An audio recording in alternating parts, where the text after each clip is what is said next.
Hei pappa, anna raha. Ja että mitä? Että anna mulle rahaa. Mihin sä oot menossa? No, mitä luulet? Kavereiden kanssa ulos hengaileen tietysti. Varmaan Mäkkärin kautta. Että Mäkkärin kautta kavereiden kanssa hengailee. Niin, kyllä Saken pappa antaa aina Sakelle rahaa, kun Sakke lähtee kavereiden kanssa ulos hengailee. Jumalauta, PlayStationin mies. Sanopas sille Saken papalle, että antais mullekin rahaa. Oltais meinaan Reiskan kanssa lähdössä risteilylle. Joo, ja sano samalla sille Saken papalle, että me otetaan poreamme hytti ja buffetti. Saatana, kai nuoriso on pilalla. Koko ajan pitäisi olla koko ajan jotain saamassa ja saamassa. Saatana. Tiedätkö se räkänokka, mitä me saatiin Suniessa?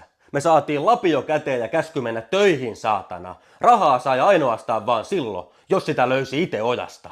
Perkele.